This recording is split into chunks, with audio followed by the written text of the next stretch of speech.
आप सभी को सबसे पहले काशी के तरफ से सबको गृहस्थ आश्रम के श्रोतागण को हर हर महादेव, शिव शंभू।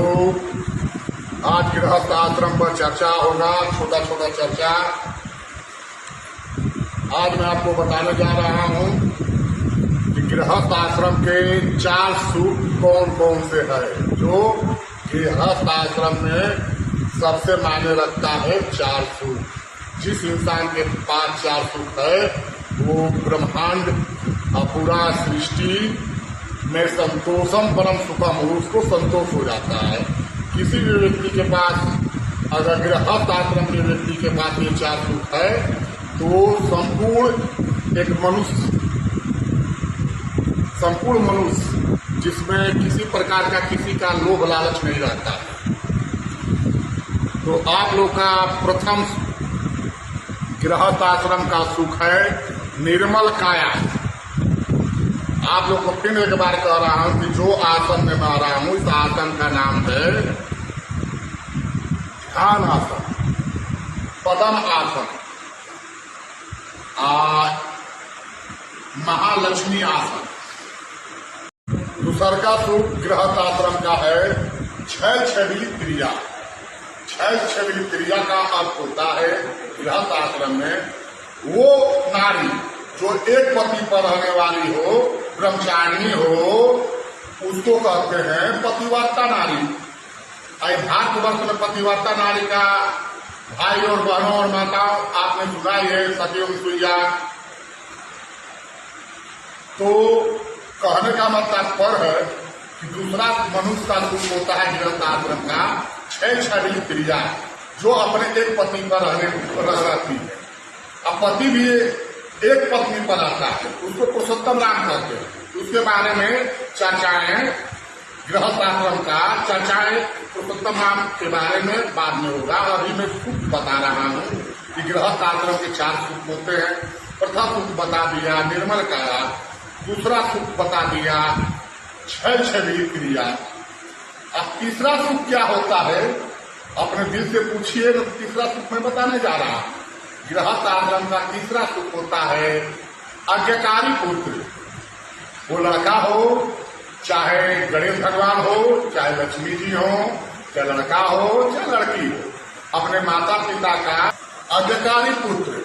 आज्ञाकारी पुत्र का मतलब ये होता है कि माता पिता वास्तविक में सच्चाई है कि दिन है, अगर वो कह दिए 22 बजे कि हे पुत्री लग रहा है कि 10 बजे रात हो है, तो पुत्र को आज्ञाकारी होगा तो उसे रात ही कहना पड़ेगा। इस कहने का तात्पर्य यही है कि आज्ञाकारी पुत्र, लड़का हो चाहे लड़की।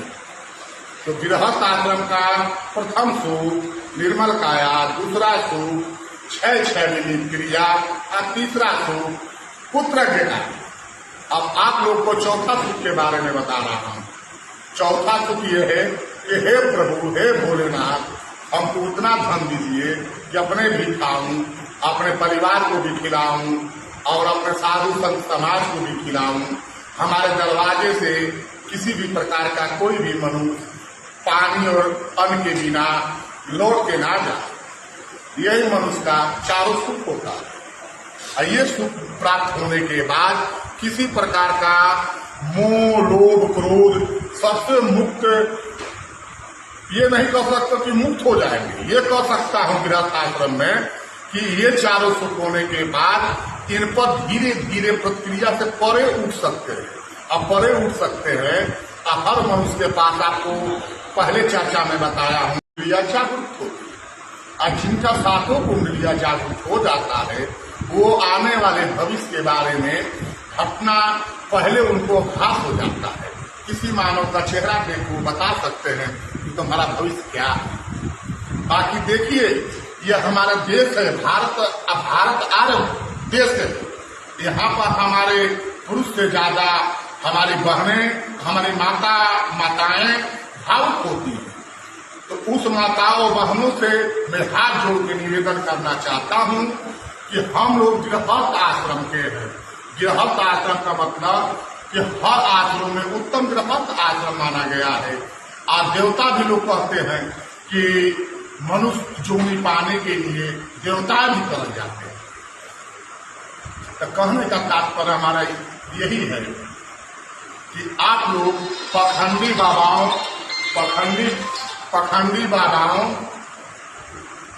आपको बनाओ।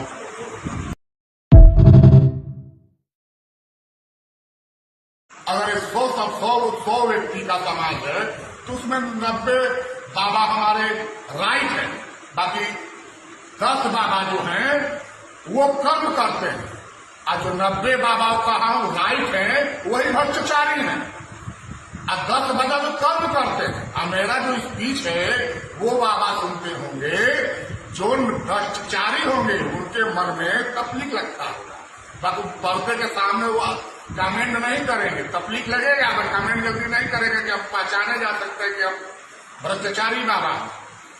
बाकी मेरी उम्र भी कुछ और है, मैं गृहस्थ आश्रम का साधु तो नहीं, गृहस्थ आश्रम का एक इंसान हूँ, निर्छल स्वभाव मेरा है। जब मेरी अवस्था 55 की होगी तो मैं बाबाओं को खुला चैलेंज दूंगा कि तुमको अगर मैं छूता हूं, मुझे करंट लगता है, तब तो तुम मेरे गुरु हो। अगर हरियर पेड़ को तुम ताक दो, वो झुरा जाता है, तब भी तुम मेरे गुरु हो। न तो 2 मिनट के बदले 1 पल के लिए अगर प्रकाश है तो अंधेरा पैदा कर दो, तब भी मैं तुम्हें सरमस्तक हो जाऊंगा, दोनों हाथ जोड़ कर सरमस्तक हो जाऊंगा कि तुम मेरे गुरु हो बाबा। तो मैं बाबाओं को शक नहीं कर रहा हूं, क्योंकि ये देश है। लोग कहते हैं, कोई तो कहता है पागल, सोने की चिड़िया है, सोने की देश, मेरा देश सोने की चिड़िया है। ऐ चर्चाएं विलम्ब अब करता हूं कि ये चर्चाएं बंद करता हूं गृहस्थ आश्रम का, इसलिए कि छोटी छोटी चर्चाएं गृहस्थ आश्रम की प्रत्येक दिन होगा तो धीरे धीरे ही ज्ञान होता है, या धीरे धीरे ही कुछ काम होता है। तो इसी के साथ मैं आप लोग से आग्रह करता हूं और निवेदन भी करता हूं कि मेरे चैनल को लाइक सब्सक्राइब करिए।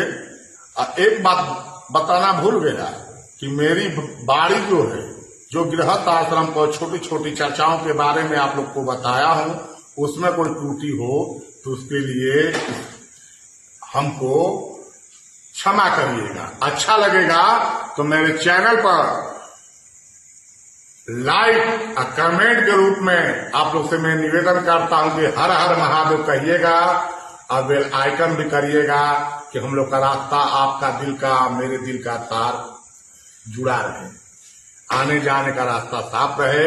इसी के साथ आप सभी को तहे दिल से हर हर महादेव, शिव शंभु, नमः पार्वती पतये, हर हर महादेव, शिव शंभु।